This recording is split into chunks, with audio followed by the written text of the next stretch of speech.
Oh, Hello. How are you? I'm good. That's so great. I I think forgot. I'm Shh. I think I'm gonna get need to like have someone make me one of these like that looks like a little that has like a stick on the end so I can really like oh. Are we just gonna have to get you tiny hands? I mean, tiny hands does not seem quite as exciting and creative as the scissor hand. So, That's true. And when I even look at it, these are the longest stinking fingers that like well, there have ever been. as somebody, aka my mother, suggested, it's probably more of a glove, and those Sure. lines are the seams in the glove. So, Sure. But like even so based on those lines, that means that that's the start of the finger right here. And that's still a pretty long finger. okay. What do And I and know? and also and I also came like back with claws. yeah, I was gonna say like it's just so like my fingers are like, if Mm. if they were the same anyways. The things that All right, the things that we go on tangents about. I know. Let's get this show on the road. We're gonna get this show on the road. So, it is what day is it? It's really the 4th, right? No, today is the second, if we want to get. Right, but it's the 4th because Oh, that's I when see this what is you mean. airing. Yes, Mhm. that's when this is airing. So, Stephanie and I are currently on a trip in New York City. So we will have lots to tell you about, but yes, it's finally time to give an assignment in this book. It's time to get back to our roots and do some reading. I'm very excited. I'm super excited about this one. I feel like I've been holding it up for months now You and being have. yelled at because I read part of the first chapter. That's true. Well, it's also, I'm very excited because if you recall, when I had first asked you about this book, you were kind of like, I don't know. And now you're like, yeah, I'm totally game. So, Well, I was um, feeling some kind of way that it was about aging women and, I understand the title like was a tad bothersome to you. So, this is it's what we've got okay. going on here. Okay. There is a link in the description. If you need to grab a last minute copy, you still have time to do that. Our first discussion of this will be on the 11th. And our first assignment is going to be the introduction in chapter 1, which is pages 1 through 35. And just to remind everyone, I often uh, assign 20 to 30 pages of text. So if there's a lot of big pictures and things, I take that into account when I'm counting pages of actual text. So there's that. Let me pull up our calendar here. So Steph and I come back from New York on the 7th, and then on the 8th, we'll do a stitch and glitch at 2 p.m. and tell everybody about our trip. I'm sure we'll have plenty, photos to look at, more things that'll probably end up in the backlog of things to Yeah. look at. Yeah, and then yes, we'll start our discussion on the 11th, continue on the 18th, and then on the 25th will be another recorded video because Stephanie has to go out of town. Oh, yeah. For Thanksgiving. So sorry. I suspect Whatever. many others will be out of town, and you can use our uploaded video any point in time during that week to escape your family. It's homework, you guys. It's homework. You gotta go and you gotta watch our video on the 25th sometime during that week. Yeah. And then obviously the in December we'll continue where we left off in our book. And I have a feeling, our book's average around 6 weeks, so we'll probably be with this book through the rest of December, would be my guess. And oh my goodness, that's the end of the year. November is our anniversary month. I know. Why didn't I put anything on here about it being our anniversary month? Well, yeah, because we've had lots going on. And I feel like our first anniversary, we still waited till the end of the year because we were busy. So I think we can have a big year-end blowout a little on the next calendar, perhaps. Or like New Year's Eve or something. But Yeah, yeah, can you believe it, y'all? This November, 2 years. it's insane. It is insane. It really kind of feels like just yesterday, to be honest with you. Yeah, it does. It does. But there have been lots of hijinks, many quilts observed. There's close to like 200 videos on our YouTube. Yeah, that's crazy. I mean, that's insane. Yeah. Yeah, well, and with that, we're gonna get going here. So Ooh, this look at is that. the antique quilt exhibit that was at AQSG's seminar in Portland, Maine that we just got back from. This exhibit was curated by a woman named Sue Rivers, who put together a fantastic show. And if you watched our last stream, we did the kind of game board of like antique or repro fabric. That was super fun. And we did that. That was last Tuesday already, wasn't it? Yeah, yeah. And that really was, whoops. I'm opening these at the same time you have them open so I can follow along on my screen. Oh, I'm like, wait, what are you doing over there? Yeah, yeah. Yeah, these were really great. And just remind me here, because you took these pictures. Mhm. Are we just looking at one whole big picture and then So there are a few where I got some detail shots, but for the most part, I think you can kind of zoom in. And I would say that it's maybe like a third of the quilts might have a detail picture. mhm. Okay, dokie. These are huge quilts. So Hmm. like in a lot of cases, I did not need to take a detail shot. I had plenty up there, to Hmm. get a Oh, I picture was on the just screen. noticing, just as we're looking at this one real quick, that um this one's pretty well planned because a lot It of these is. fabrics match. Mm-hmm. Not all of them, like this one doesn't match, but a lot of these match in the diagonal rows. Mm-hmm. Just a little observation. Anyhow, let's look at our thing here. So this is Sawtooth 78 by 79. That's actually pretty small considering how Yeah, big some of yes, these are. compared to some of the other quilts Um, here. Yes. well, and the only reason I know that ahead of time is because I did the floor plan and dealt with the pipe and drape. And we You had have to make sure that like it went to the ceiling the practically because these ceilings, yeah, quilts the are ceilings in huge. here are 9.5 feet tall. And we had pipe and drape that went up to 9 feet because that's as high as we could go, specifically to deal with some of these quilts. And even with them being at 9 feet, there still might be a bit of gather at the bottom. Yep, little bit of puddling on the floor for some of these quilts. It was crazy. Anyhow, this one is Maker Unknown, quilt top circa 1830, possibly finished in the late 1800s. Interesting. I find that quilts like that, I'm often not noticing, like if it was 1830 and then finished later, unless I'm assuming maybe the backing fabric is significantly later. Anyways, Yeah. crosshatch quilting, 5 to 6 per inch.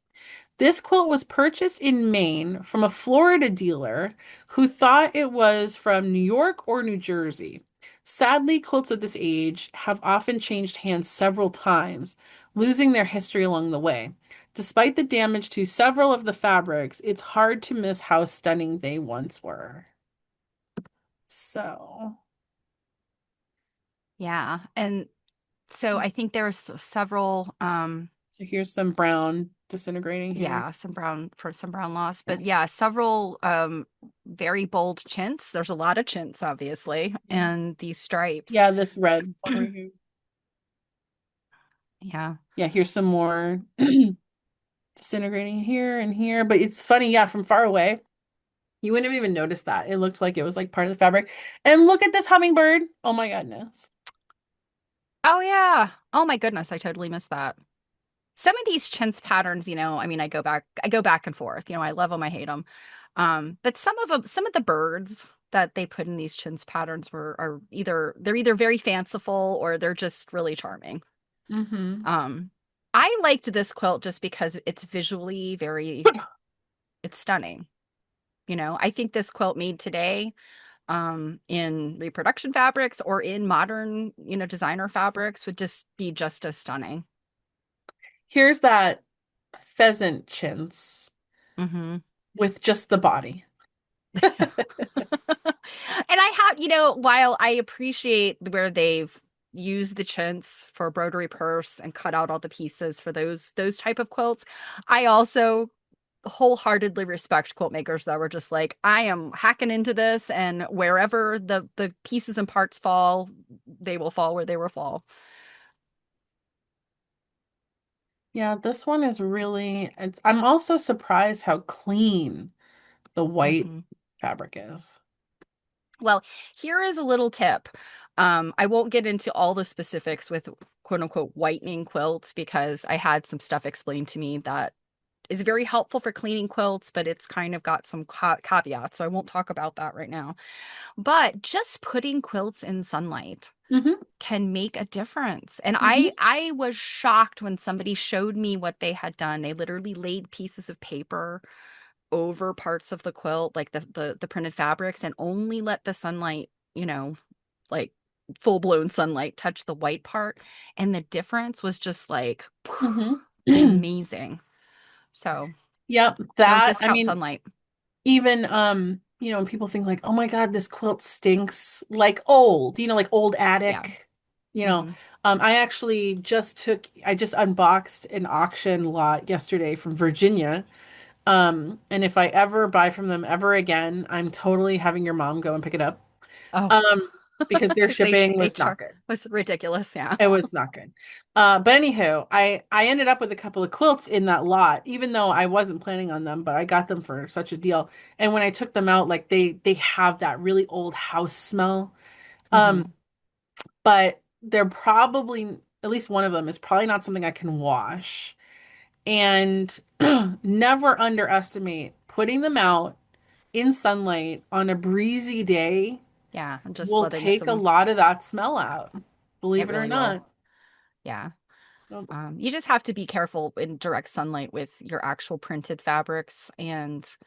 Um, but I was surprised at how little time you really need to put something outside in the sun for it to make a difference. Mm-hmm. Yep. Yep. Yep. This one is If you also would very like me striking. to read about this one, I have it up on my screen so we can just leave it up. Okay. So this one is Ohio Stars, 82 by 92 inches. We're getting a little bit bigger. Hmm. Maker unknown, circa 1830 top, straight line quilting. When this quilt was discovered, it had a very thick batting and a 1930s backing. It was taken apart and reassembled with a thin cotton batting and a muslin backing in the early 2000s. Several fabrics in this quilt were reproduced by Judy Roche and Corinne Kramer for Chanticleer.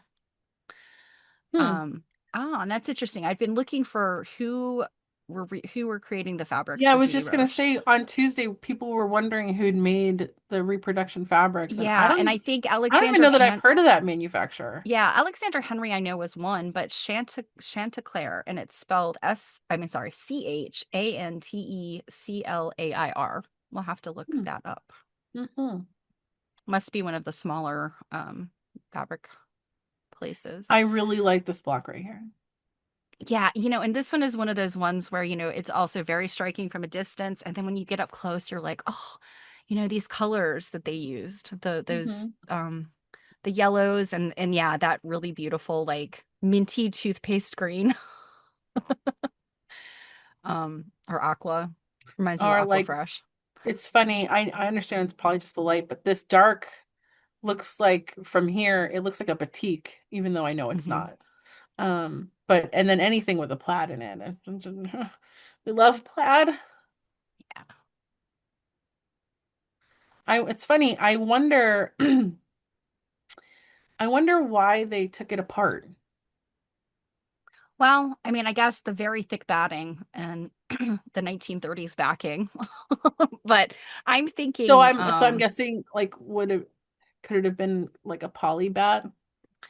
not in the 30s. No, we wouldn't have had polyester batting until the 60s. But like But my what guess was is making thick batting back then? it's just layering batting. Oh, It could have been wool. I mean, a thick batting could have been wool, but I don't know. I mean, my guess is that a thick batting might, I mean, it might put some pressure, sure. depending on how it was quilted, I guess, put pressure on the front of the quilt. That could not be great for the old fabrics. But I also think, like, just from the perspective of like, let's restore it a little closer to what it was intended to be, maybe. I really like this one too. I just love the pinks, Mm-hmm. and I think some of them are probably double pinks that are maybe a little more of a cinnamon or red. Mm-hmm. I really like the Also, that border too. border is something Mm. else. Yeah. And then actually it's like a pink border on here and then a red, like And on the I front of think here. that they are the same fabrics, though, aren't they? Or are they And different? maybe they look like it, but what I can't tell from the picture is it just a different colorway or is it a faded Yeah, fabric? I don't know. That's one of the interesting things I have been reading about is fugitive versus fading and what happens with some of those dyes. But yeah, Yeah, one of the these are reasons fabrics. I'm gonna argue against fading and just it's a different colorway is because of how perfect the Mhm, side borders are in color. mhm. But this one, we get light here and then we get dark over here. uh So I would maybe argue that this could be a faded red, but that this one was just a different colorway. Originally a different color, yeah. Well, in the 1830, I mean, that's a time where I think your blues and greens were a bit fugitive, but this, Yeah, see how dark this bottom one is? yeah. Yeah, well, that's gonna be my. And then, well, it's funny because like a lot of people that don't necessarily know much about the fact that older fabrics or chintz came in lots of colorways. Mhm. It wasn't just And I one and think done. that's one of the reasons why I have come to appreciate chintz a little bit more is seeing these variations. It's not all just that like sort of off-white with the pink and red vines and birds. It's there's a um sort of a chintz slash pedestal print or column print that is in like a green that I Hmm. absolutely love. And it's chintz. It's a it's one of those column prints, but Here's the tag for that. Hmm. Love me a yeah, good Irish chain. this is a double Irish chain. And this is another one that was pretty small, but it is definitely made in New England, or I would say probably made in New England because of the cutouts in the corners. Hmm. I was actually surprised that not all of these quilts were Maine quilts. Hmm. Um, some of them were kind of question mark, um, possibly like states near Maine, but not Maine itself. Um, so So this go one ahead. is double Irish chain, 77.5 by 83, maker unknown, circa 1815, straight line quilting, 7 to 8 stitches per inch. I have to tell you that I really appreciate in her making these plaques that she's talking about the quilting in them. Mhm. Because often they're not talking about the quilting.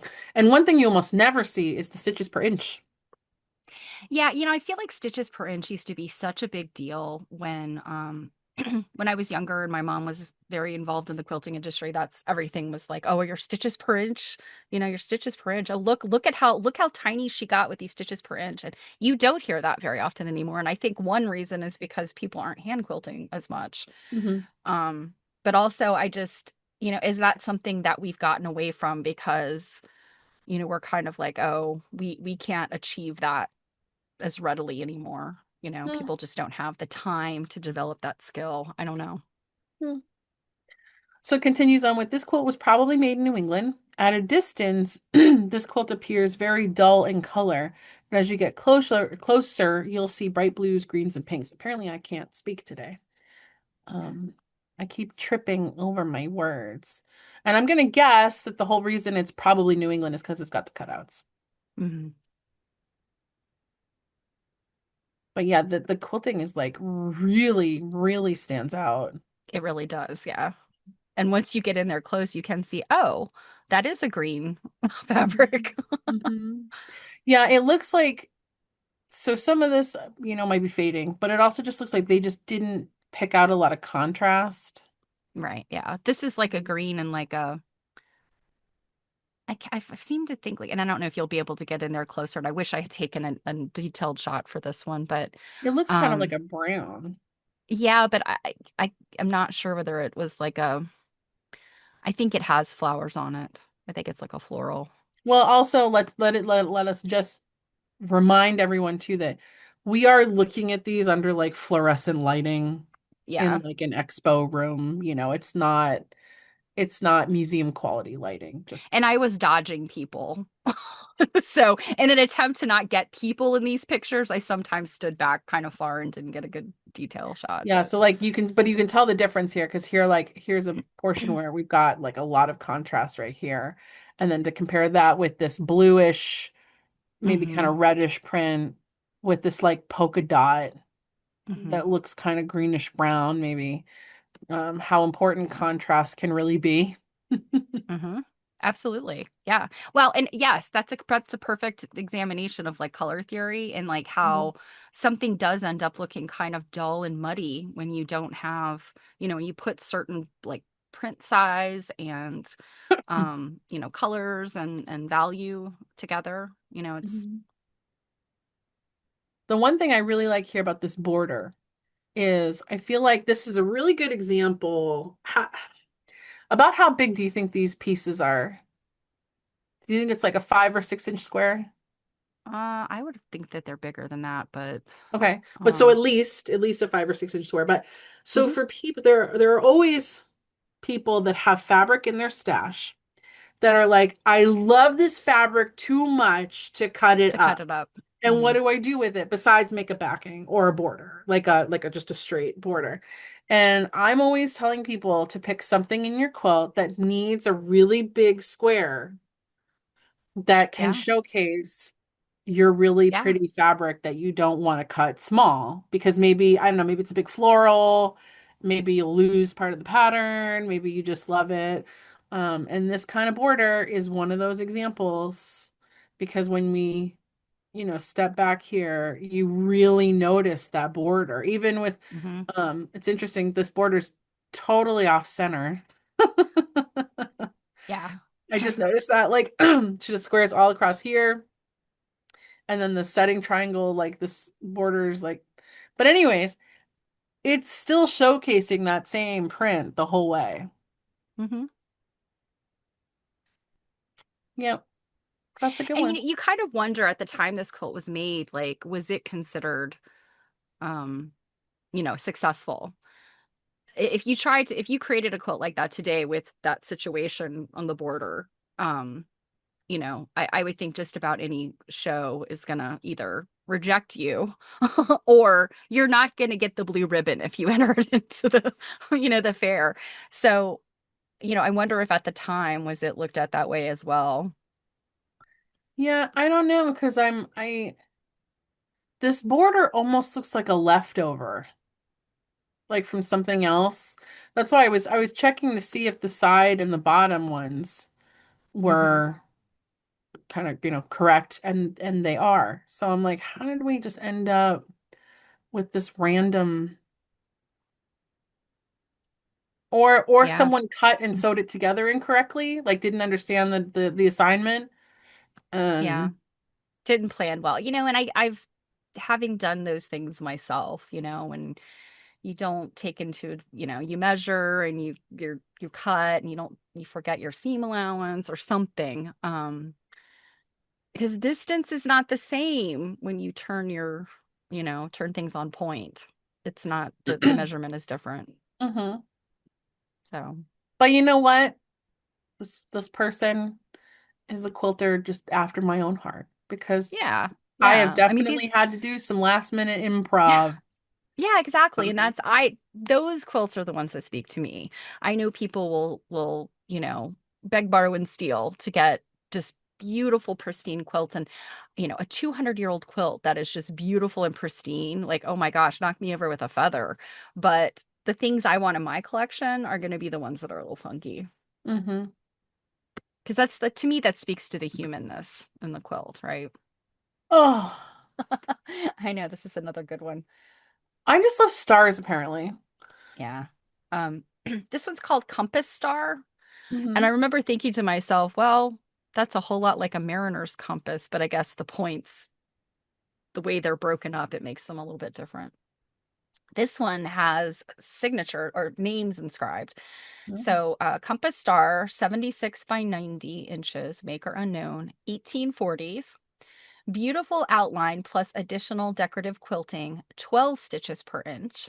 This Wow. quilt has 42 inscribed compass star blocks with red fabrics used consistently for the outer points in each compass, which is cool. That brings it together. Hmm. Hmm. Inscribed names include Wetzel, Sipperly, Tyler, Yates, Newcomb, and more than a dozen Stovers.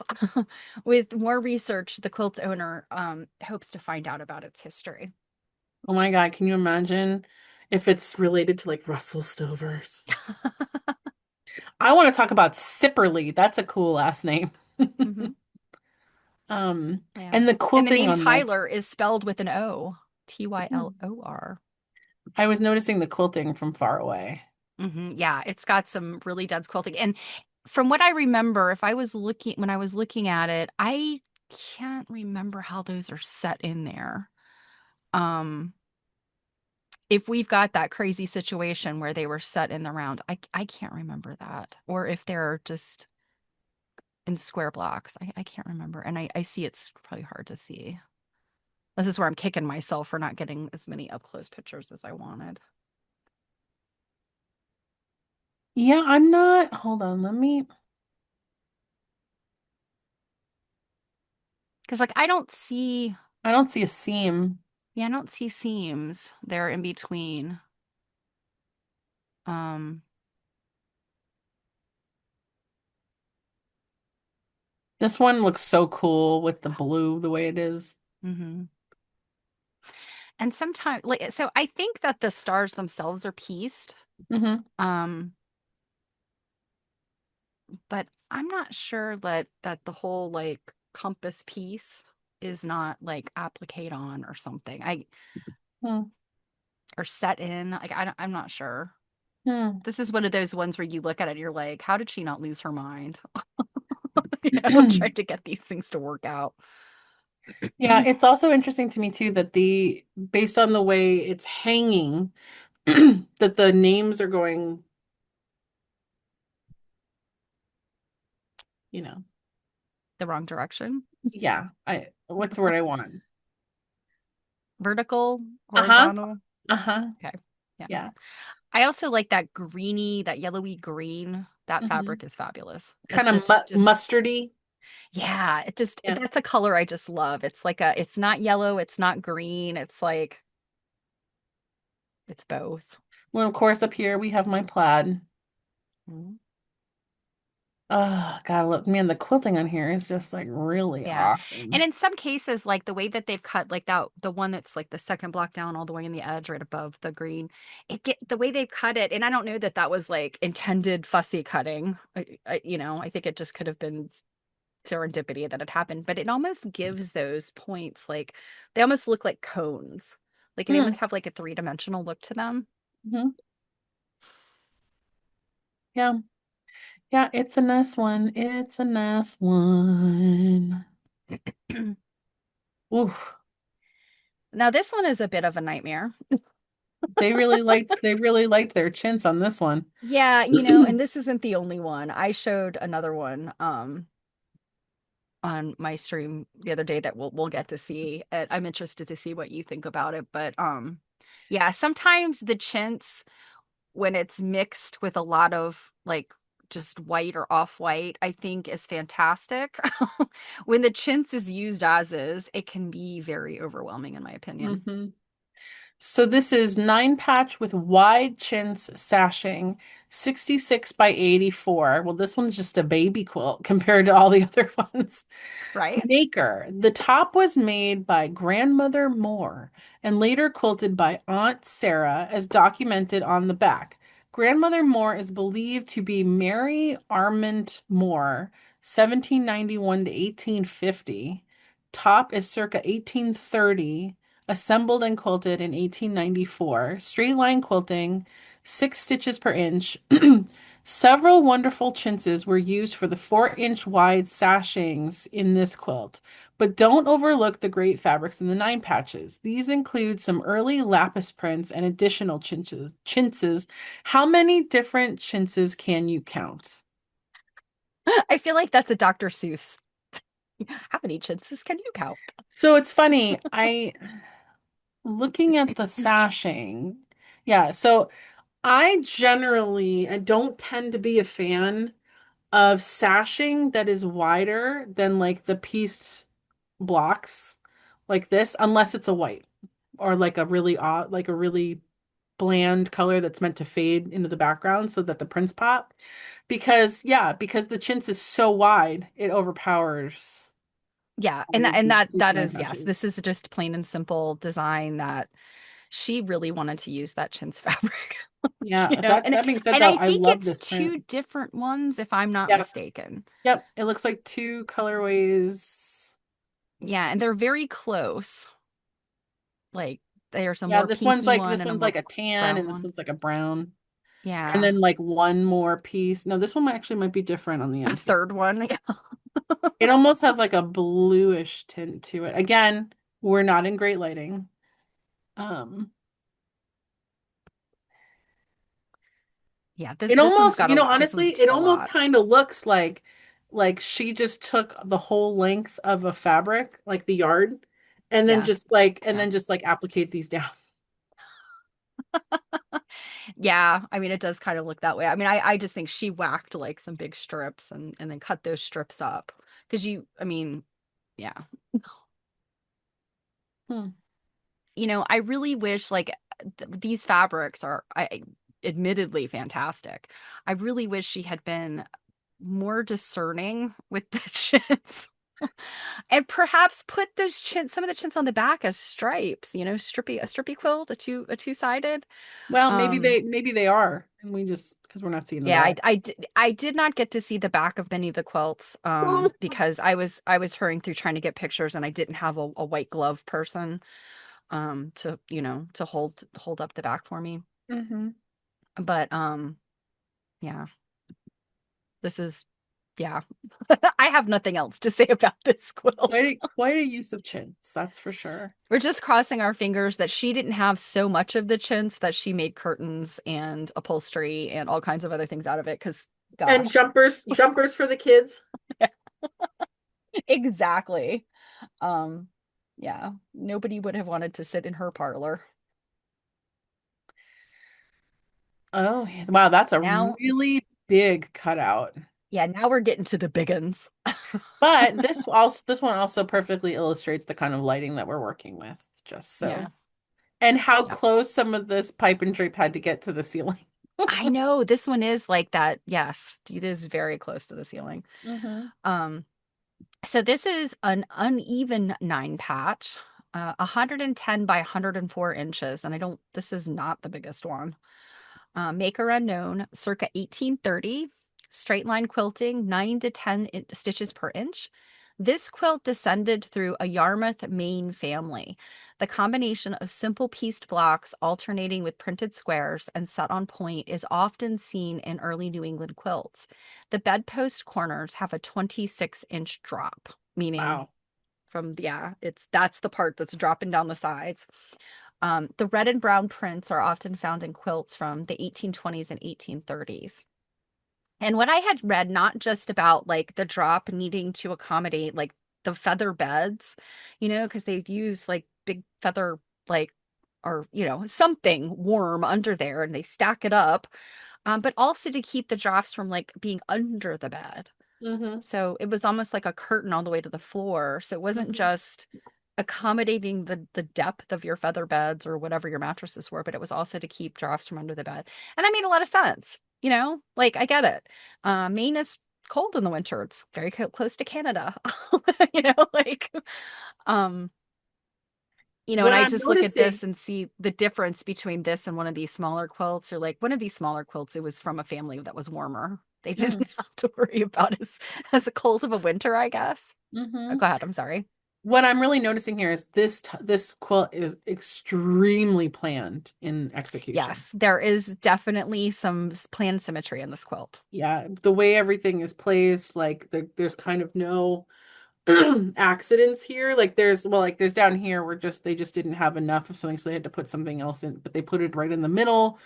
All of these like browns here, these reddish browns are showing up in the middle. All these blues are on the Yep. side. We clearly have these two here. All these like these look like those really dark blue black prints on the side. Like, and then I've also noticed pretty consistently that this stripe print, they're all going in the same The same direction. direction. Yeah. There Mm-hmm. is it's not haphazard. I No. think that yeah, I think you're absolutely right. The any sort of changes in here, things that are not like exactly symmetrical, it's probably just through lack of not having versus through lack of trying. This person very Well, clearly thought this out. even these blocks that they have pretty consistently here with very low contrast, they're still planned in their placement. Like here, Mhm. this is a lower contrast, but it's still higher than these, and they've placed them in the middle And next to. also anything that's directional, it's not just that alternate fabric, but also within those Mm-hmm. pieces. The directional Mm-hmm. is Yeah. followed. This is someone who paid attention and had the space to lay this out. Because I feel like that's On also one of something those to take gigantic into, beds, I guess. well, it's also something to take into consideration because we're always talking about that in the concept of do you have a design wall or quote a design floor? And how many people are like, I don't have the kind of floor space to lay out. So yeah. But of course, more plaid. Also, this print here from far away totally looks like turtle skin or something, turtle shell, Turtle like shell. Okay. reptile, like scaly, just saying. Anywho, this one's cute too, and this one has like those rounded Yeah, I cutouts. always love the rounded ones. I don't know why. Like just because it's like so very specific, I guess. Yeah, someone had mentioned to me, I don't remember who it was or where they were from. Um, but they mentioned that they knew there were cutouts. And they knew that that was like a New England thing, but they didn't realize how many different versions of cutouts there were. And I was like, there's a lot. Yeah, I mean, sometimes it just appears like they just design the quilt with those cuts because they know it's going on a bed, the Hmm. posters. And some of them like this is specific to the bed. Like Hmm. I feel like they measured the circumference of the posts to get that Yeah. little Well, and I didn't yeah. look at this up close, so I don't, yeah, this looks like these are meant to almost to like snap together. Sometimes Yeah, they would tie. they did have like some little dangly like kind of aspect Hmm. to it, I think. Yeah. Yeah. Um, which that's kind of cool, especially I don't know about you, but for someone like me that's like a tugger or someone that like kicks the stuff down, like that's a way to kind of help keep it from moving on you. So this one is Broken Dishes, 83 by 82, maker unknown, circa 1815, with some earlier fabrics. Straight line Earlier. quilting, 8 stitches per inch. This central main quilt is stitched from some great early fabrics. With a close look, you'll find dimities, indigos, lapis, and block and copperplate prints. Originally, there were ties on the bedpost corner. Yeah, so this is one of those quilts that is like a great early fabric study, to Mm. look at these and I mean earlier than 1815. Like That's some old fabric. Yep. Yep. And it's so funny. I had learned recently, um, in doing some volunteer work um with our friend Lynn Bassett. It was so funny. I don't know if y'all remember, but um we'd looked at a couple of quilts on one of the streams that had, and I'm pretty sure it was one I like had in my hands, that had like this white fabric in it that had like it was like ribbed, or like it had like a raised portion to the fabric. And Hmm. we'd kind of It wondered was like, oh, textured. could this be Textured. a shirt print or something like that. And the very next day we're looking at a textile that she's cataloging and I'm scribing for her, and that literal same fabric is in there, and I'm like, oh my God. And she describes it as dimity, and I was like, oh Ah, my okay. God, we were just looking at this. Now I Yes, know what I it's know that called. you'd mentioned that and like refresh my memory. Like the dimity, that's the weave, right? Oh, we did not go that deep. Okay. But the fact that it's sort of textured, I feel like a dimity is like a twill weave or something. It's not, it's textured in some way because it's not just an over, like a standard over and under, but like Whatever it's you like over say. two under. Yeah. I could be wrong. Our friends will correct me if I am wrong, Is but I there think a dimity is. is there a book out there? There must be, that just explains just like these like textile vocab words and like what. Yeah, I mean there are a number, and that's something I've been giving some thought to recently because I'm thinking of creating some cheat sheets for myself. Gotta whip them out and not embarrass myself. But yeah, I think the probably some of the older books that I've been reading, over the past couple years do have like a glossary. Mhm. Um, I've never done a side-by-side comparison to see like are they generally using the same terminology to define things? I don't know. Yeah. But there is like a dictionary of it's like a fashion like American fabric sort of thing that does have like a dictionary. Yeah. Yeah, I'm thinking like maybe even something too that like, has like, the words and like a brief explanation of like why it's called or what it refers to, Hmm. meaning the weave and the this and the warp and the weft and the blah blah blah. Blah. Because yeah, I agree. Like having a little like cheat sheet to help build up that vocabulary is helpful. And then it's so funny, while we were at seminar, I was in a study center with Lynn, and that person also mentioned dimony. And like I looked over at Lynn and I'm like, dimony. This one's cool. Yeah. And this one I think is an example of beautiful things made of just two different fabrics, you Hmm. know. Hmm. This one I do have a close up of. Okay. So this one is two fabric flying geese, 75 by 89 inches, maker unknown, circa 1810. Fan quilting, a quarter inch to a half inch apart. Typically, fan quilting, or they sometimes call it the elbow quilting, is like an inch apart, or, Hmm. So this is very fine. This is a very simple pattern using only two fabrics, but the pieces are large enough to get a good look at the fabric designs. The lighter triangles feature carnations, which were a popular motif in the late 1700s and early 1800s.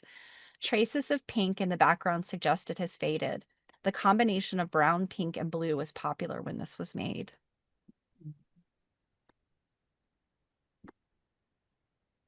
My. Yeah, those fans are tiny. Hmm. I thought when you said fan, I thought maybe they used like one fan in this whole white, but to see that there's like two different arches. Hmm. Yeah. Wow. And this I is where you real almost like you wonder. So, when you hear that elbow quilting and what they're referring to is kind of putting your elbow down on a point and just, kind of creating the starting arc. But to me, this looks like they took like a plate or something and like, maybe started the arc and then just, use a very sort of, I guess, echo quilting from that. Hmm. I really, Yeah. really like this print. The way it's Hmm. printed, it looks 3D to me. Like Mm, these hmm. little motifs, whatever these are, these look like embellishments. They're really like popping off that Hmm. background. Yeah, very pretty stuff. Hmm. Oh yeah, you can see the outline of the flowers here. Yeah, and that one was that's an interesting fabric that has like a very widely scattered, which I think would have been common late 1700s, Hmm. and that's coming from my experience in costuming. Hmm. You had dress patterns that were like that, and then so at that point in time, it makes sense that these beautiful fabrics would have been sourced both for dresses and quilts. Hmm. Yeah, that's very, very interesting. I like it. Now so what I also really like here is how they cut the fabric to make this border on all sides and use just pieces of this directional, Hmm. you know, Yeah. that's really making use of, what either these people had money and bought just for this quilt, or they ended up with a ton of fabric for things like drapes and, whatever. And then we're like, God, Yes. what are we going to do with all this now?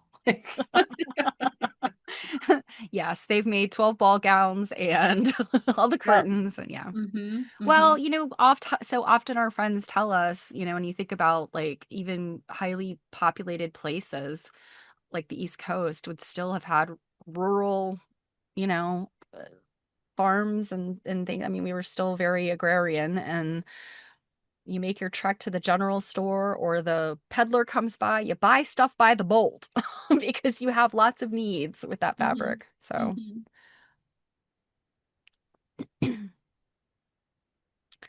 this next one is another chintz nightmare. This one at least This one has I a don't, lot more contrast. yes, this one I don't feel is quite as much of a crime as that earlier one, but yeah, this has a lot going on. And I want to say, I could be wrong, but I want to say one of these prints we're getting ready to see in another quilt. Okay. So this one is 9 patch on point, 86 by 102, maker unknown, 1830s. Man, lots, so many early quilts. Crosshatch quilting, 6 to 7 stitches per inch. As often seen in early New England quilts, this quilt is composed of simply pieced blocks alternating with printed fabric squares and set on point. The pillar and seashell prints used in the alternate blocks retain their glaze and were popular motifs in the early 1800s. Pillar prints. I think I kept saying pedestal or column. It's pillar prints. Hmm. Oh yeah, you can see Um, like yeah. this Yep. huge one right here. But if you zoom in there and it's that chintz that's there kind of like centrally. This one? Yes. Hmm. I could be wrong, but I think we're going to see something. If it's not that same chintz, it's a very similar one. We're going to see it in another quilt in a bit. Yeah, this one doesn't like steal the show as much as the other one because these are just setting blocks and not Not massive sashing. Yeah. sashings. Yeah. Hmm. I really I like do this like that blue. blue one thrown in there. Yeah. I mean, I love me a scrappy quilt. And this would definitely, I mean, there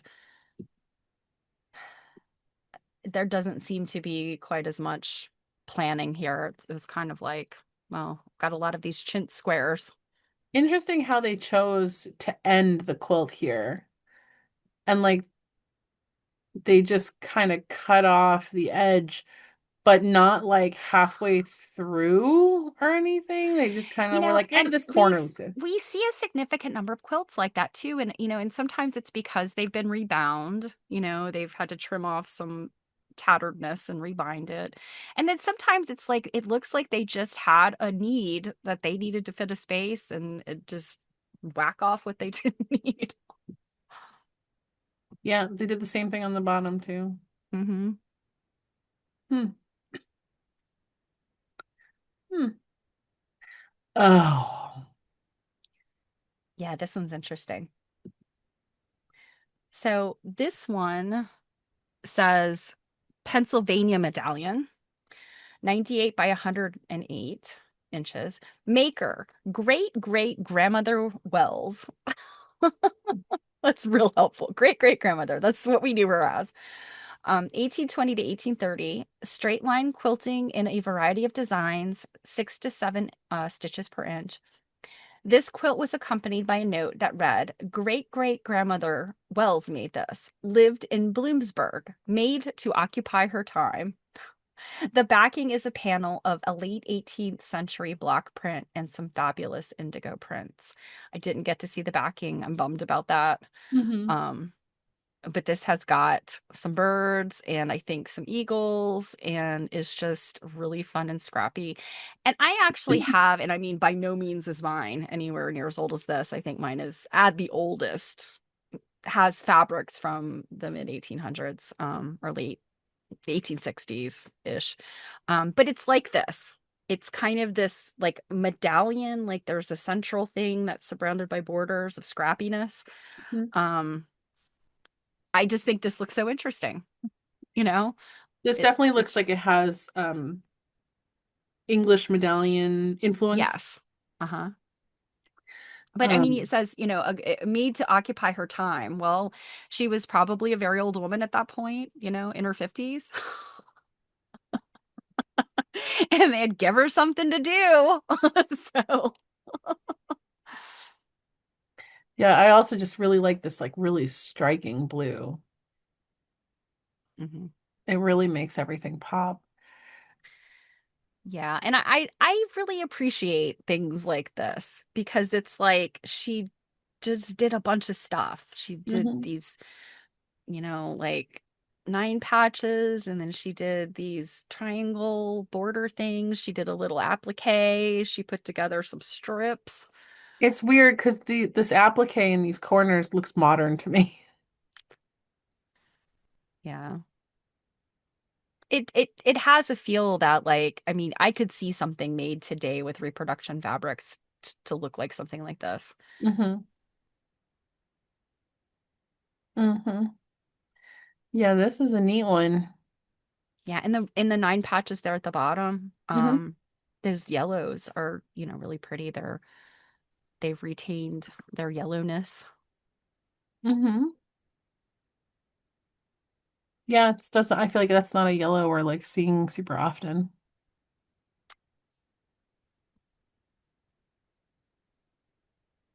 I think this one's my favorite so far. Yeah. Well, you haven't seen the next one. Mhm. Okay. Oh, I do remember seeing this one. This one's pretty delightful. I do have one detail of this one. So Hmm. this is a Pennsylvania Tree of Life, 92 by 96, maker unknown. 1836, sparsely quilted. Applique is outline quilted with additional leaves, stems, and floral motifs added, 8 to 9 stitches per inch. This is one of 2 quilts that descended through a Williamsport, Pennsylvania family. The second quilt, Pennsylvania Medallion, is also on this exhibit. And I think that's just the one we just looked at. The Hmm. initials JD and the date 1836 are quilted near the bottom. The quilt maker was fortunate to find a perfect fabric for the fish. Also note that William Henry Harrison fabric in the upper corners. And I think I was not able to see that, but the fish are down there on either side of the pot at the bottom of the tree. Hmm. And it's kind of a cool like a one of those ombre rainbow print sort of things, I think. So when we were doing our post-seminar like Zoom session with members and we were looking at quilts from the exhibit, someone had mentioned that they thought this looked like a turkey. It does have a sort of a turkey vibe.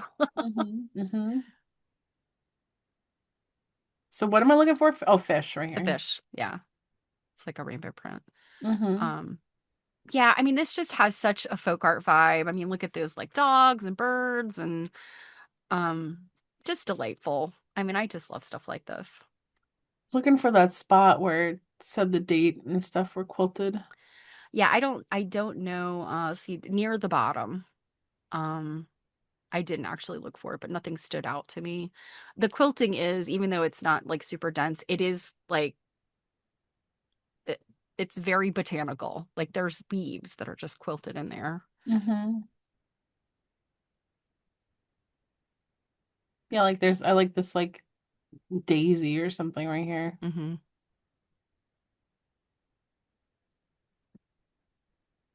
Hmm. Yeah, and it's kind of like it seems to me like they just kind of chose like a leaf. I'm going to quilt a leaf, and the leaf itself would be kind of, densely quilted, but then there would be like nothing around it. I mean, you can Hmm. see in some areas there was like no quilting in the Hmm. between the branches of whatever these trees are. Hmm. And then the William Henry Harrison fabric, I think I don't think it's the eagles. I think it's in that the flowers in the corner, I think. Hmm. Oh, sorry. I got Wrong, too wrong, excited. wrong way. I hit the wrong button. Hmm. Yeah, this one's really cool. And what's interesting is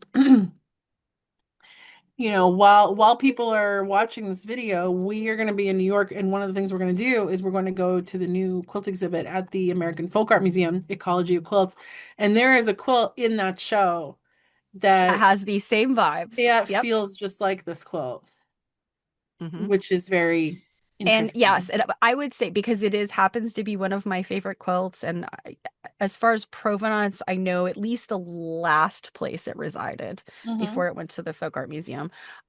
It is even crazier, I think, and it is even more delightful. And Hmm. it's hard to surpass this level of delightfulness, but yeah, that other quilt is pretty crazy. If we remember, maybe we'll do a side by side with the pictures just to see. Hmm. I mean, I have pictures of it now. Just saying. Just Yeah, saying. I Oh, mean, and you did get a detail. yeah, I did. I got to detail some of the flowers. Wow, I really like this fabric. Hmm. And in some cases, you see where they kind of try to do a little rotary purse. Hmm. Like, so beneath that one you like is that kind of dark with the leaves. Like, I feel like they were trying to cut that out and make that like broderie purse. And, you know, it's a little primitive compared to some things we've seen. But Hmm. I don't know. It's just charming. I was gonna say it's quote primitive in a charming way. Hmm. Yeah, absolutely.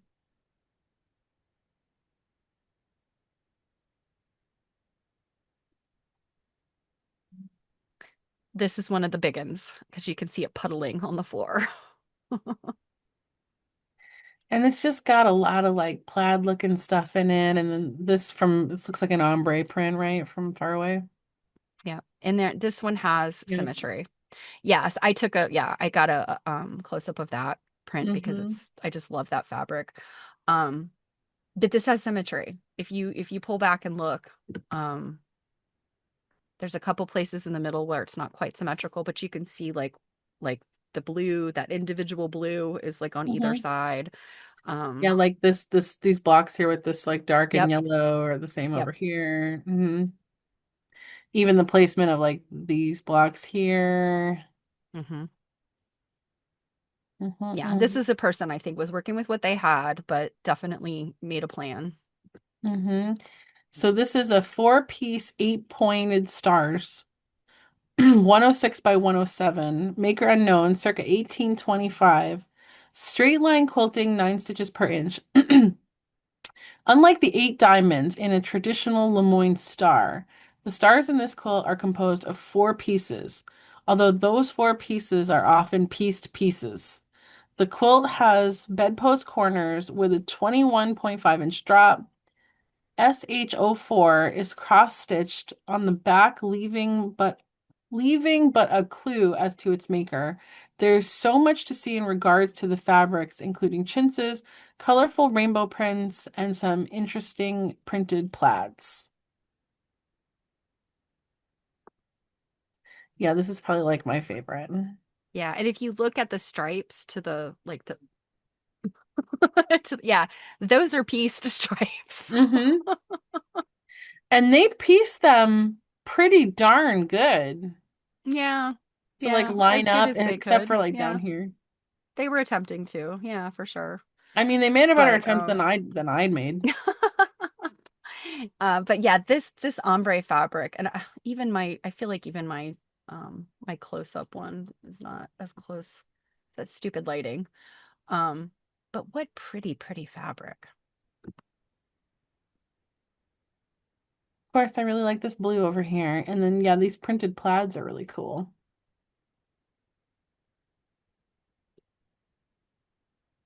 And yeah, it's interesting how they chose to make like 2 points of the star the same color.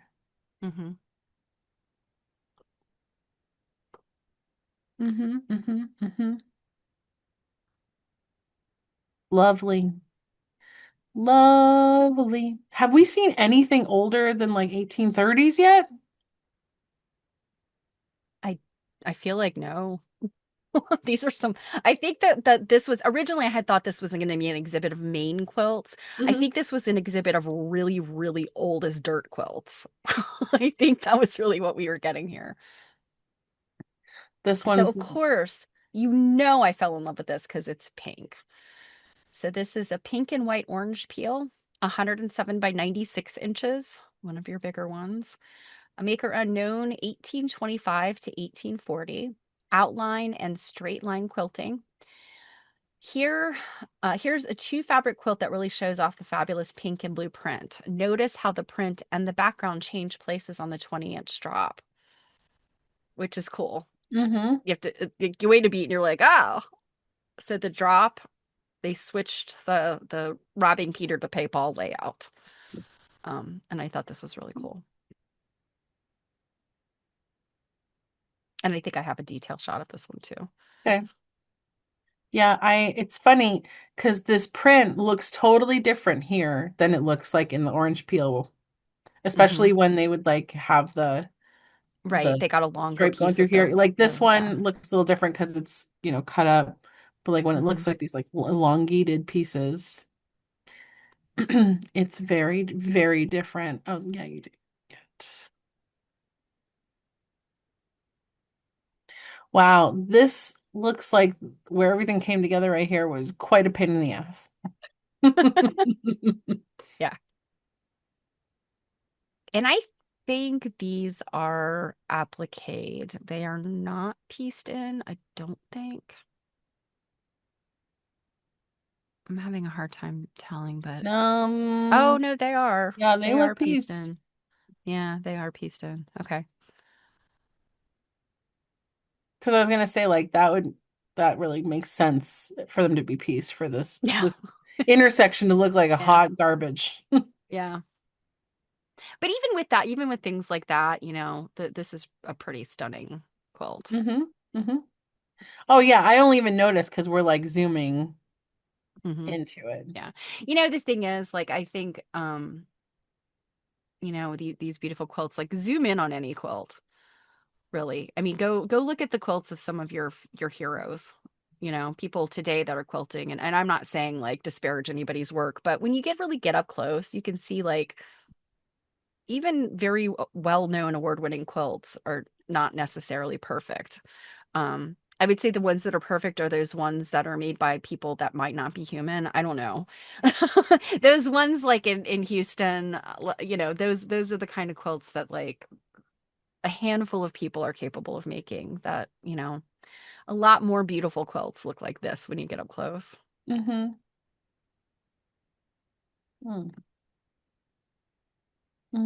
So this, I feel like now 1840 is as old as we've seen Yeah. potential. Yeah. Oh my. Yeah, I think this one is a very successful use of some of these like pretty loud fabrics. Mhm.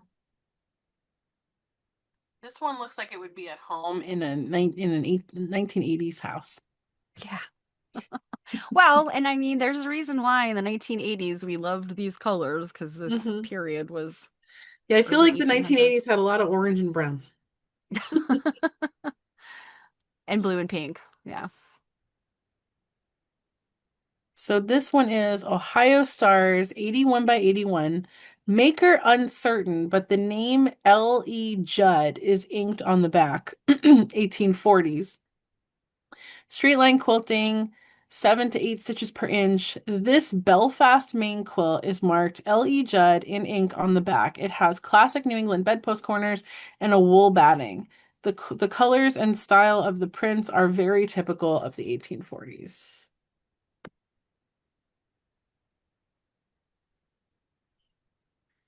Yeah, there's Now we do see some piecing of the border that where they didn't quite get the didn't quite match that up. I feel like if they'd yeah, it's very maybe noticeable. swapped some of those strips out, they could have pieced it better, but Mhm, it doesn't bother me. mhm. And then yeah, these fabrics are very, very busy.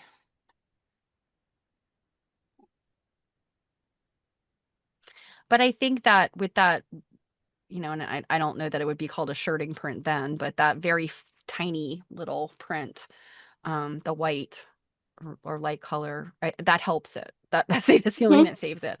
If they had used, I think, a different, like a dark color, mhm, even a solid could the wrong solid could have messed this up and made it mhm, hard to look at. mhm. Agreed. Agreed. I like this little bit up here, which is again, it makes me wonder like, is that on purpose? Did they run out of border print? Yeah. Or just, I don't know, making it easy, like when the quilt's in a pile to see the top of it. I don't know.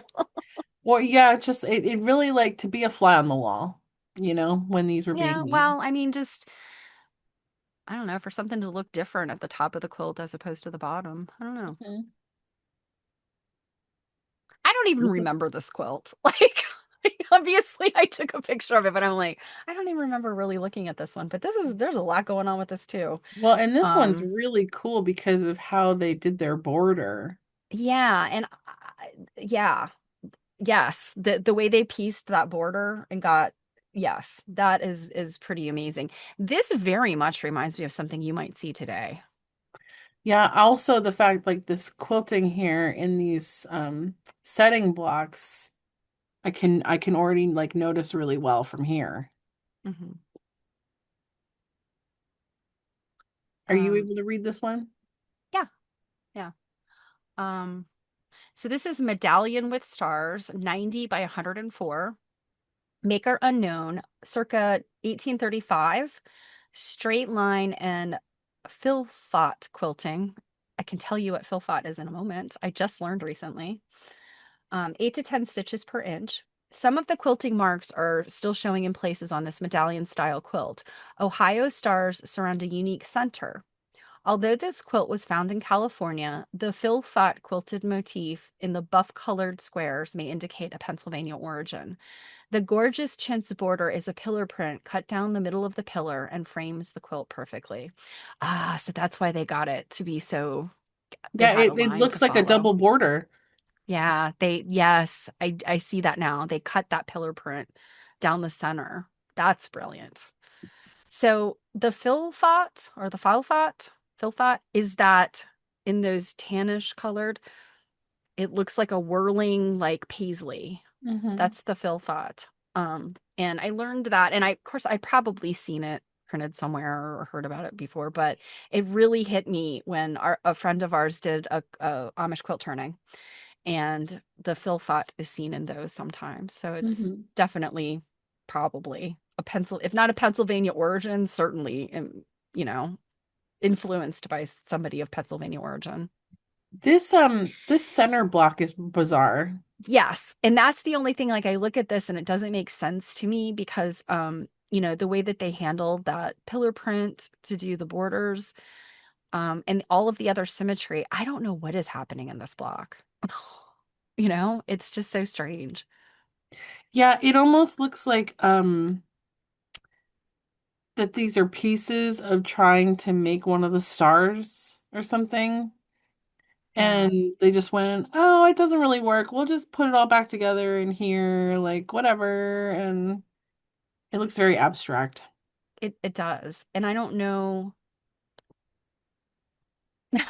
It must have some meaning to the maker though, because they must have thought it was pretty or Hmm. interesting or something. Hmm. Um, I and mean, I it mean, is. it is interesting to me because it's kind of like I don't even know what that's supposed to be. Hmm. Um, it's just very modern art looking. Hmm. Yeah, that is a really nice quilt. Yep. Oh, here's another one that is giving off some English vibes. Yeah. This one's fun too because I mean, it's got some things going on. Um, yeah, do you want me to read this one? Sure. So, medallion with center star, 76.5 by 82. Oh, this is a tiny little one. Maker unknown, 1830s. Cross hatching and straight line quilting, 4 to 5 stitches per inch. Sadly, the history of this quilt has been lost. Was it made in England? Possibly. What we do know is that it was well cared for and the maker had access to some beautiful fabrics and it has a linen backing. Hmm. So that's a very early thing. And oh my gosh, I mean 1830s, it's obviously very well cared for, Hmm. for 200-year-old quilt. Hmm. And I love this because it's just like scrappy, pretty prints. Yeah, this like really dark with this like blue-green flower thing going on here. Of Mhm. course, plaid. Um, I feel like I've kind of seen this directional print rather often lately. I like this This is a yellow and like pink or whatever it is. Yeah, this is another one where I could definitely see this, like somebody making something like this today using reproduction prints, like Kim Deal. Mhm. I always, when all these colors together, always remind me of Kim Deal. And if you don't know who she is, look her up.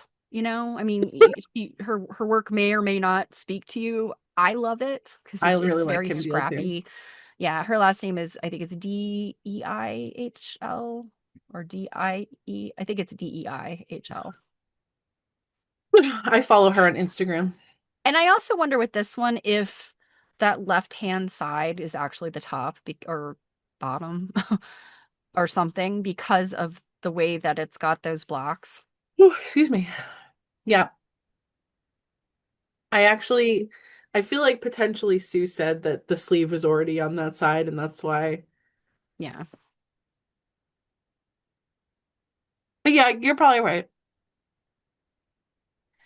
Given a lot of these other quilts that the weird piecing has always like been at the top. That makes sense. Yeah. And I guess if you think about it, I mean, in the same way that, some decorators today will just pile the head of a bed with like a ton of pillows. People, for just zhuzhing up the top of the bed, it's not a new thing. All right, are you ready for the next one? Your Am I eyes might scared? bleed. Your eyes might bleed. So this is a whole cloth quilt, and I examined this one and took close-ups of it. Um, is this not the same fabric that we saw a little earlier? Oh, yeah, maybe. Yeah, and the reason is the way that there's like sort of a stripy thing that comes together in the middle. It's almost like a little nine patch sort of, or more than a nine patch, I think, in the middle. But I had to get up close and look at this because I was like, oh my goodness, is this pieced? Like, what is happening here? It looks like a Um, magic eye quilt. it does. And so here's the thing, like some of these other quilts I know have just been, a lot to look at. This one is just a lot going on as far as a chintz, and this is a whole cloth chintz. This is the proof that chintz wanted to be cut up. Like using this, can you imagine that somebody was like, I love this fabric so much. I've bought enough for a quilt and curtains for the top of my bed and curtains for the windows and some Seat, upholstery for my seat, chair. seat And cushions. and then all of a sudden you got a situation like was it Robert Downey Jr. in Sherlock where he puts on the like wallpaper suit and is like that's what this and I just because it gives me that vibe of like somebody really loved this fabric a lot and like I could see them decorating their entire room in it. That's why it's a nightmare of a fabric to me. Yeah, I'm But also, it gives me vibes of like 1990s Laura Ashley bedroom sets. yeah, kind of. Yes, and that's kind of what I'm Where thinking of, like all where that kind of like stuff. in the whole bedroom set came the curtains and the quill and the throw pillows and your bed skirt. Yes, yes. Yeah, it's a lot. So this, I just thought, ooh, this just need. I mean, I can understand again loving this Chintz print, but I feel like it needed to be broken up in some way because it's a Yeah, it lot. would be a really cool border. Hmm. Yeah, So, but I did get oh, a yeah. oh, okay. This close up makes the fabric look 10 times better Yeah, oh, for than sure. Yeah. than far away did. Because Yeah, like, and the thing is like from a distance as you're looking at it, I have it on my other screen, like you can see that repeat. It's like so strong. And sometimes some fabrics were just not meant to be kept whole, in my opinion, because that repeat is so strong, it just looks ugly. well, that Um, and the designer of this fabric, this stripe like coming into this, like, I'm sorry, this you would have don't been like it. 10 times better. This print, all of this floral would have been 10 times better without this motif in here. So it's just a solid. Yeah, well, and that's what makes it so busy because it's got so again, if you go back to like the main picture of it, it's the values are very, close. Like obviously the pink pops out. But so you've got that diagonal with the pink, this pink flowers, but then that stripy thing that's coming together like I don't know, it's like a 16 patch or whatever in the middle, um, or an 18 patch. You've got that has got this, like the vertical and horizontal. So with diagonal on top of vertical and horizontal, that's why your eye is just blah.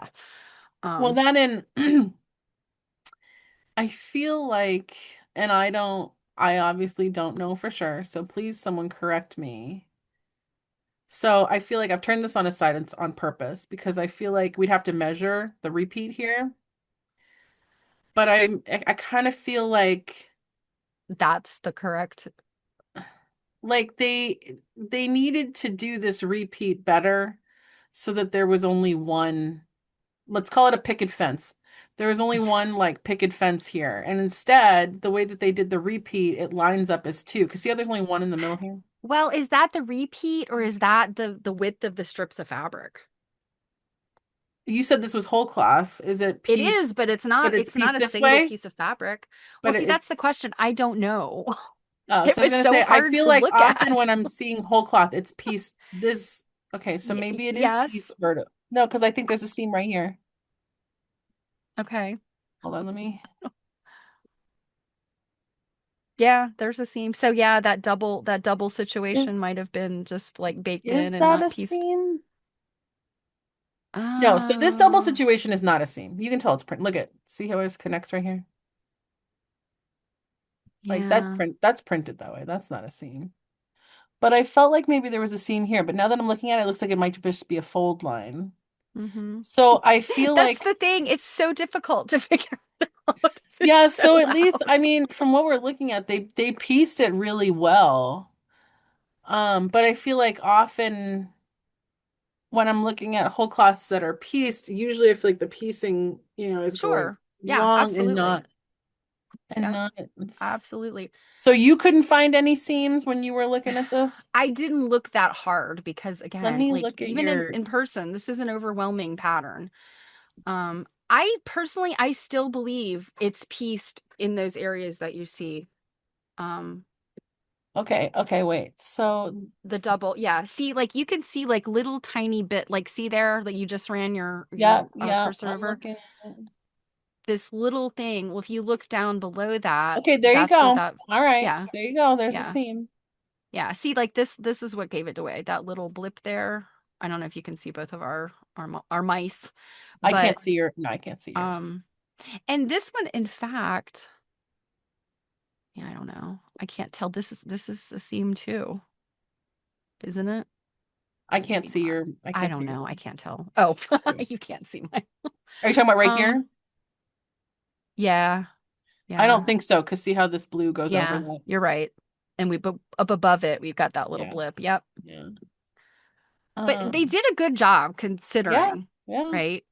They Well, because they they did plan lined that out. this up perfectly. And I'm sure that that was probably the goal was to get that lined up so that matched. Um, So I do not approve with how they seem. well, I say kudos to them for getting that, you know, like, but oh, No, but I don't know. I don't choice, approve with your this choice, my double. quilter friend, your Yeah, choice. I don't approve of this double thing.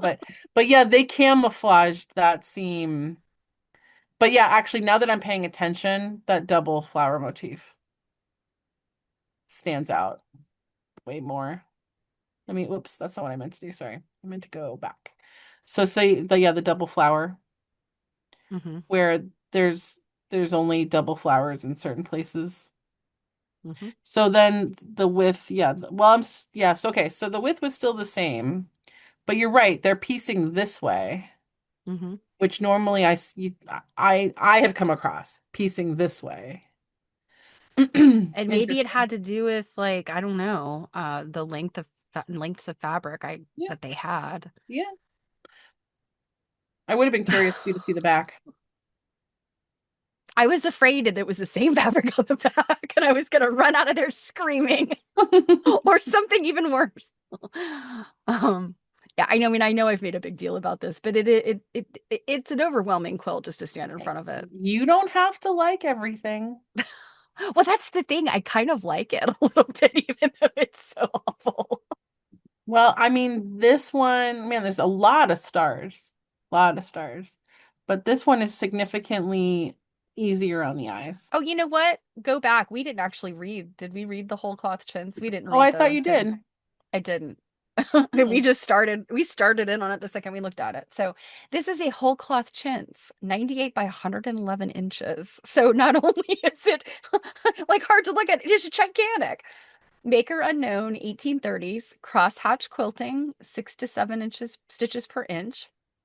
25-inch lengths, wide lengths of fabric were stitched together for both front and back of this whole cloth quilt. Okay, the cloth on the back has motifs. Oh, yeah, apparently there is something on the back. The chintz fabric on the front was, I think, I think that this is a typo, was block printed. They said blotch, but I think block printed. And the fabric on the back has small motifs printed atop of a pattern ground. Hey, they wanted a like a double-sided quilt that they. Yeah. Because Okay. when their Laura Ashley bedroom went out of style, they wanted to be able to flip everything over and have a different one. Exactly. All right, let's look at the next one. It will be like a yes, Cleansing. a cleansing of the senses. This one I can see a bananas quilting on it from even from afar here. Yeah, and this one's very pretty. I think Mhm. this one, you know, it's using that black fabric, you know, and for the stripes is the sashing is really nice and Hmm. it's Hmm. strippy. So this one is 8 pointed star strippy. Oh, 102 by 111, maker unknown, circa 1835, found in Maryland. Outline, double, and triple line quilting, 9 to 10 stitches per inch. The maker of this quilt placed 8 pointed stars on point and added triangles to create pieced strips. The strips were then separated with a vibrant blue floral stripe fabric. The linen backing is brought to the front to create a narrow binding, which you can see right here. yeah. And yeah, I think that's a very tiny narrow binding. Hmm. And so yeah, that those stripes I guess are dark blue. They Hmm. look black, but um this looks rather blackish here and here. mhm, But yeah, you can see like all of this crinkly lookingness is mhm. all quilting. Yeah, it's that double and triple line quilting. I mean, that's double Hmm. line quilting is, you know, two very close together, and then triple would be three very close together. Hmm. And it makes everything pop. Oh Hmm. yeah, that fabric, once you get up close to it, you can see that is actually a light blue fabric with And what's interesting Um, about these stars is remember that other one we looked at chose one fabric mhm. for two, where this one has a different fabric and each what is the point? Is it just a point of a star? Is it called something special? Yeah, I think they're just the star points, I guess. Yeah. I feel like NASA calls different points of stars something, like something very technical and scientific. The stellites, I don't know.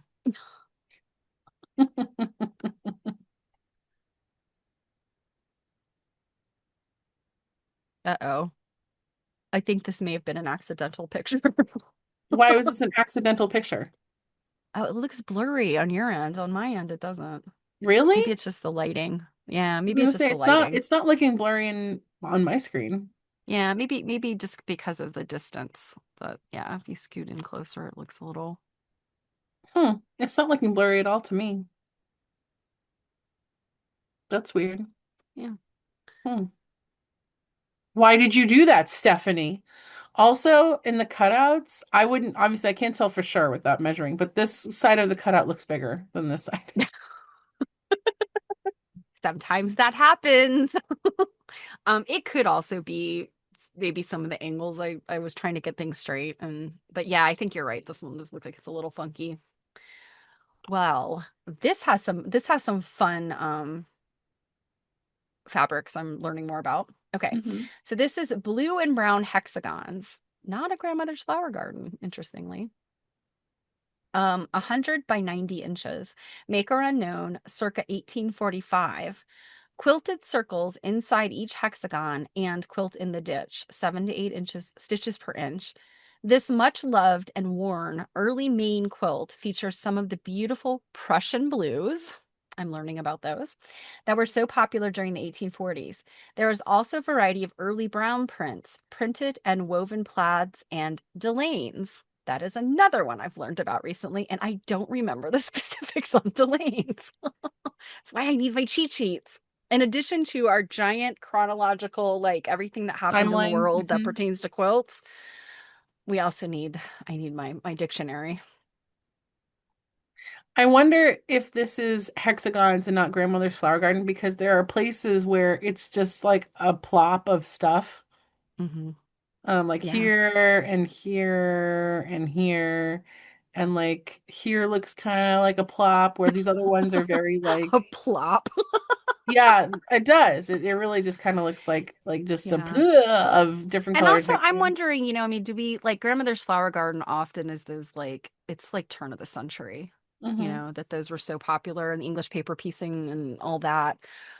They obviously come into play earlier than that, but I'm wondering if we kind of consider grandmother's flower garden to specifically be the one that's got green, like the green sort of around, and then each of those, like you're saying, is very specific flower. Today people will do like, the fussy cutting within the flower. So yeah, maybe that's grandmother's flower garden is not just this, but rather Hmm. that like the color Hmm. scheme. Hmm.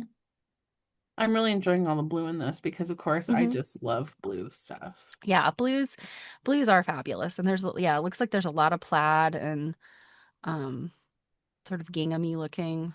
It looks like almost all of the blues are kind of plaid slash gingham. Yeah, those two darker ones there, they're kind of a little bit to the right of, yeah, that one and then the one across from it. Would those be the Prussians or the Prussians those darker ones that are like down there in the corners? I think I the don't I Prussians are don't know. the darker ones. Okay.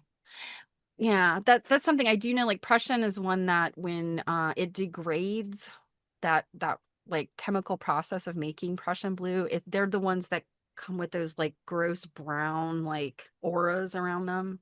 Hmm. I know that's a challenge with Prussians.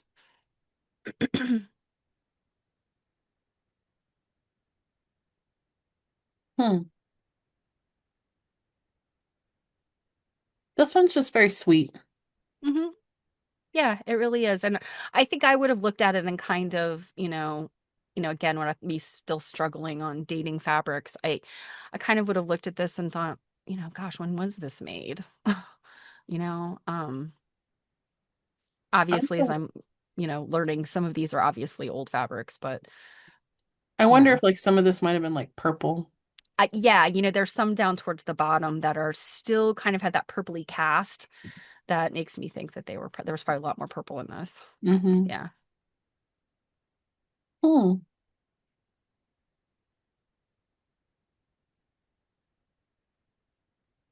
Well, this 9 patch isn't as crazy on the eyes because the setting is just a very bland. But it is a big old quilt. Yeah, it Because is. again, you saw that puddling at the bottom. Yeah, this one is 9 patch on point, 106.5 by 107, maker unknown, circa 1830, straight line quilting, 7 to 8 stitches per inch. As is often seen in early Maine quilts, this quilt is constructed of simple piece blocks set on point with alternating printed squares and simple quilting. The fabric used in the alternate blocks and several other fabrics in this quilt were reproduced by Judy Roach and Corrine I Kramer. think it's Corinne Kramer. It's not a name I'm familiar with. Do you know her? No, I've just seen her name associated with Judy Mhm. Roche. Oh, So sorry. I like this quilt. Sorry. I got excited. I like the sort of pinky and these Of like course you do. mauvine, like, we Yeah. hear a lot about that, like Perkins purple. Um, and I specifically wonder if some of this like pinky lavendery is that like the hmm mauvine, or is the Perkins purple more of like a royal purple kind of? I'm not sure. hmm I'm not But super yeah. as versed on that, but I do have that book about mauve. Um, Maybe that's a book that we should read on our. Oh yeah, I didn't realize there was a book about mauve. Yeah, I remember I got it for Christmas like last year or something, and I'm sure if you look in your wish list, it's probably firmly nestled in there and you just forgot. Because you were Probably. taking notes when I was showing Oh, there's a good chance. Yeah. my Christmas books. But yeah, I just there's just something about a nice scrappy quilt um that Yeah. just This is a makes me very pleasant scrappy quilt. yeah, it just makes me feel very cozy and comforted and mm-hmm. All right. This guy. Whew. Oh, Nelly. Yeah, this one is quite a lot. Just in terms of the piecing. Yeah, Yeah, it's they gorgeous. decided to be, they were like, how can I be super extra? Yeah, exactly. How can I be super extra with these little circle things? And yeah, they accomplished it. And I can't remember, what is this called? Oh, yes. Okay. Do you want me to read this one? We know who made this one. Sure. So this is sunflower and pinwheel. So the sunflowers are the round things. Maker, oh, I'm sorry, 103 by 106. The maker was named Mary Gordon Beatty. So not just great great grandmother, we actually have her name. Circa 1839, densely quilted with straight lines and pumpkin seed chain quilting around each sunflower, 10 to 12 stitches per inch. So this is like super tiny fine quilting. This quilt was made by Mary Gordon Beatty in 1839. The initials MG and the date 1839 are cross-stitched on the back of the quilt. The sunflower and pinwheel blocks alternate and are placed on point. Look for prints with lots of picotage and some bright lapis blues. So with those, so sort of to the left and to the right, those pinwheel blocks, those are the lapis, right? But this? Yes. And then the other one across. Yeah. Mm-hmm. Aren't those the lapis prints? Maybe. It's kind of hard. It's not looking, the color doesn't look super great to me, but it could be. This one looks kind of green to me, but it Okay. could just Well, be the picture. Yeah, and this is like again, guys, this is where I struggle with the fabric identification. Mhm. The picotage, that just for people that maybe not have not heard that term, that's in the chintz or in some of these like really detailed prints, you'll see these like little kind of like pointillist kind of dots just to give depth, and that they've literally hammered little nails into the rollers that are doing this printing, and so it gives this like little dotty look. I have to say, I'm very impressed with this like pumpkin seed quilting Hmm. around The here. pumpkin seed and the filfot, filflot, they are So, similar. so what's interesting is in this auction box that I opened yesterday, one of the lots that I won was a lot of quilting templates. Oh, And there were a couple of pieces cut out like this. And it's just one little tiny piece. And I'm literally like, what on earth is this for? Was this meant to go to something else and it just fell off or something? And nope, I'm wondering it's probably this, it's not really a motif that I come across very often. Then again, I don't have a ton of quilts this old. from the 1830s. Yeah. Yeah. So, and I'm not saying that piece is that old in that quilting template thing. But it could make sense to just be a standalone piece, that they Hmm. just moved around. But these like dark sunflowery things here are chef's kiss. Yeah. I mean, that's just so much piecing. That's, Mm-hmm. yeah. Mm-hmm. Bless her. And they look so good. They're so pretty. Mm-hmm. Mm-hmm. Yeah, so you can see then the difference in color. Because where we were just looking at, they looked almost all black. And then like the difference just here. So Yep. always keep the lighting in mind when you're looking at stuff. Oh my. So we don't want to spend too much time on this one because we're going to look at another one next. Okay. Okay. I just have to point out that like these blues, like kind of these tealy blues are like really like jumping at me. So this one is Strippy Flying Geese, 95 by 104, maker unknown, circa 1835, herringbone quilting, 9 to 10 stitches per inch. This quilt was found at a coastal Maine estate auction and is pieced from over 120 different early fabrics. It's a deep scrap bag. That makes me wonder if whoever made this was one of those people engaging in like fabric swapping, you know? Hmm. Yeah. Um, one of the brown prints can be found in Susan Green's book, Wearable Prints, which is a really fantastic book, very expensive. It is identified as a Dunster print and dated 1832. Man, I really need to dive into that wearable prints book. I have it at the Yeah. library. I do not have it in my possession because it's $1 million. I think I've seen it, out in the wild that somebody I know had it, and I had the privilege of flipping through it for like 2 seconds. Yeah, that is one worth asking for a Christmas present.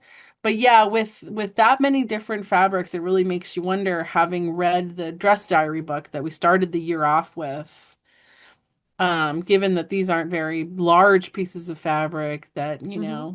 were the ladies engaging in fabric Yeah, swapping. well, I mean, it makes sense. You think like the dress diary that was begun like 1840 something. It was Mhm. 1840, 1843, something like that. So it would have been contemporary to this approximately. So yeah, I thoroughly believe that this could be an example, and the next one would be an Okay. example of that sort of thing. Hmm. Absolutely. Yep. Oh my. And this one is also pretty, but I don't think as striking as the one before it. Sure, sure. Um, so although this does have an interesting aspect to it. So blue strippy flying geese, again, 78 by 86 inches, maker unknown, 1840s, so a little bit later. The geese are outline quilted, and a pumpkin seed design is quilted into each goose. The blue alternate strips are straight line quilted. This quilt was found in Maine and is a great example of the Prussian blue and buff color combination that was so popular during the 1840s and the 1980s. Note the beard guard sewn at the top edge. This one has its beard guard. And I did show this one on my stream. Um, and it's funny, like some of these beard guards, like my mom has a quilt she bought from you that has a very plain beard guard, but Hmm. it's attached with some kind of pretty like embroidery stitches, to Hmm. hold it, just to keep it kind of held in place. Hmm. Um, you don't see a whole lot of quilts with beard guards, but the ones you do see are kind of, I feel like they're all over the place. Either they're just sort of a lovely addition, or they're just like some crazy crap that they somebody just stitched on there and they're like, what? Well, I feel like those ones were like a little bit of like an afterthought where like they start Yeah. sleeping under the quilt and they notice already that Yeah. husband's gross beard is already wearing holes in it. And they're like, oh Banding my the God. Like just like putting something on there. Yeah. yes. Oh, sorry, I'm hitting weird buttons. But yeah, that blue is like very striking. Mm-hmm. Mm-hmm. Mm-hmm. Yeah, I love blue. Hmm. Blue is after my own heart. Yeah. Oh, this I is don't really love blue tiny. and buff together, but yeah. Okay, so this I'm trying to remember what was the deal with this. Um yeah, I guess there wasn't anything specific about what this is other than, I mean, it might be a crib quilt or doll quilt. I don't know, or just a fragment of a quilt. Well, I think it's got original. Yeah, you it got doesn't there's yeah, nothing really about it on the thing, the placard. Watch Over Me, 41 by 36 inches, maker unknown, circa 1830. Chevron quilting, 6 to 7 stitches per inch. This small strippy quilt consists of 2 strips of flying geese units, along with 3 strips of an early, and they apparently had made a mistake, whoever put the placard together. It's been changed to an early cylinder print, not an early toile. The same print was used on the back. The geese were cut from a pillar print. I So, really hope though that someone like told her and asked her to change that because I really hope someone didn't just take it upon themselves to cross that out and yes, exactly. Um, but yeah, what I think is interesting is, like, because to me, in looking at that, I would have also said, oh, toile. hmm But, I think toile kind of also comes from the subject matter as well, I think, as the manufacturing process. So, toiles are French hmm and English, so I don't know. Um, but I think this one has, if you zoom in, um, there's such fine detail, around some of these little, the cylinder prints. It's amazing what they were able to get, into these images. I like this like angel thing up here, like looking Yeah. down, like, Yeah, ah, that's what I'm talking about. Like you all of that. mortals. Yeah, and all of that could very well be picotage that's making that, like, you've literally got little tiny nails like studding these cylinders. Um no, I'm not saying that's what that is, but it seems to me that it could be. And then as far as the pillar prints, you see these dark browns, you see Hmm. the pieces of the pillar. Hmm.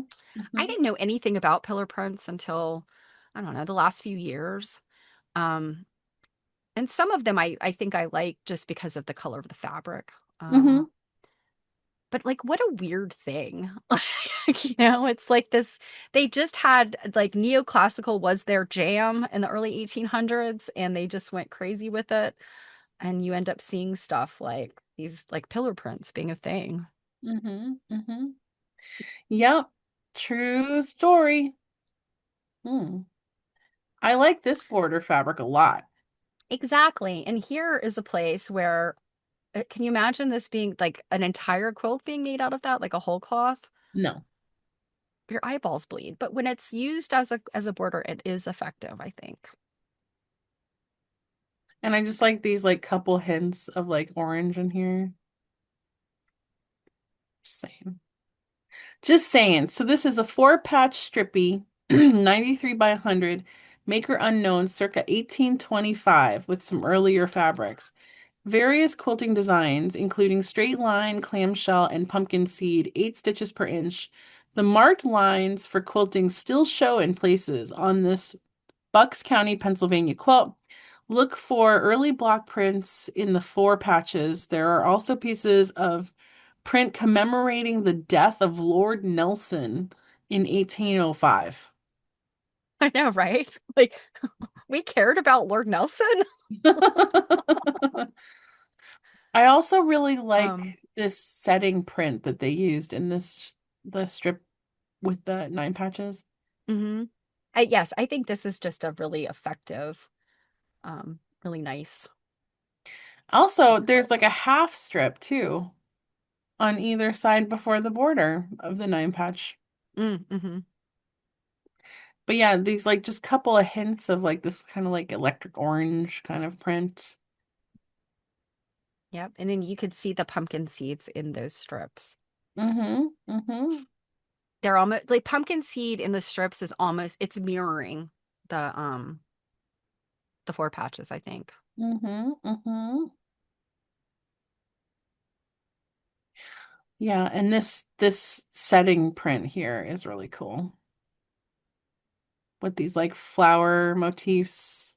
Hmm I'm not gonna be able to get close enough to really kind of see them well, but they're really pretty. And yeah, I've seen this chintz numerous times and like they used the floral motif like size-wise just like perfectly. And yeah, that I don't know. I mean, this is one of those quilts where I like this and I think it was used effectively, but that chintz is one of the reasons why I don't like chintz. You know what? Chintz doesn't like you either. It's okay. I can live with that. We can be I'm actually really frenemies. surprised that this quilt doesn't have cutouts, to be honest with you. Also suspect it's hung upside down, but that's just my Yep. opinion. Yep.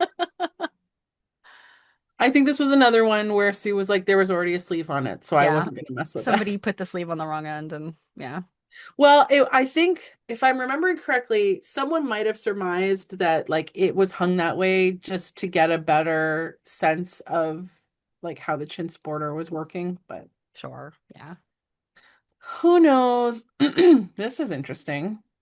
I thought this one was really interesting and reminds me a lot of some things that I've seen, in modern and contemporary quilts. I Hmm. feel like that pattern of there it almost creates like these lozenge kind of shapes depending on how, you use fabric and color. Hmm. Hmm. And I really dig strippy now. The fact that I've seen some Amish quilts and things that just make just really beautiful strippy stuff um and using some of these wild prints, like you've said, like what a great way to make use of a very special print that you didn't have, you couldn't figure out what you were going to do, but like these big blocks within this Hmm. strippy configuration, like what a great way. Hmm. So this one is a tall strippy, 83 by 94, maker unknown, 1820 to 1840, quilted in a 2-inch grid, 6 to 7 stitches per inch. Although this quilt could use a good cleaning, okay, apparently this is a cylinder print. The cylinder print fabrics still shine. The red strips are 6.5 inches wide and alternate with strips of blue squares set on point. The linen backing is brought to the front in a narrow binding. And this is also our last quilt. I'm gonna look for a definition of toile, and I realize I'm just Googling this.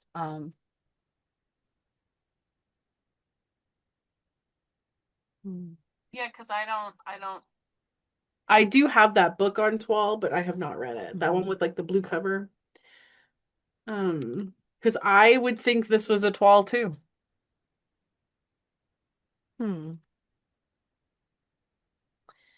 Yeah, I'm seeing all kinds of different, like, not official. Yeah, these are all very bad definitions. Is this like a cow or something? Or am I just like imagining that? I I don't, yeah, that does look kind of like a cow, but I don't know. It looks like a cow that they did outline quilting on, doesn't it? Yeah, it kind of does look like some sort of animal. I don't know. All right, Hmm. I'm not crazy then. Yeah, it's kind of a bummer to be, we can't go back and look again because, these quilts are packed away. Um, but yeah, that's kind of a bummer to not be able to like just run and look again and to have missed things like that when I ran around taking pictures. Mm-hmm. So you said you're not finding a good definition of toile? Yeah, so okay, what mostly comes up is the idea of a toile in dress garment making, which a toile in garment making is like your trial version. So you put it Oh, together like in a cheap fabric and it's called a toile. It's like your test version if you're making a really complex garment, you want to check fit and stuff. They call that a toile. I thought That's coming up. I thought Um, that was called something else. I mean, there's other words for it, yes, but a toile is one term they use. But What then is there's what also is what is one of the more common words to call it? um like what's the word I'm looking for? Of Yeah, course, there's you're a going to word. ask me, and I'm going to blank. Yeah, there's a word I'm thinking of. Um, yeah, I don't know. I as a former garment maker, I don't make a whole lot of garments It's not now, a but mock-up, right? It's some yeah, I mean, a mock-up is yeah. I mean, that's a term. I feel like there Um, was another one. but I think when we're getting into toile, like the print, that's a toile de joie, and I know I'm pronouncing that wrong, but it's toile, TOILEDEJOUY. That is Hmm. specifically this printed or a printed fabric that is similar to this.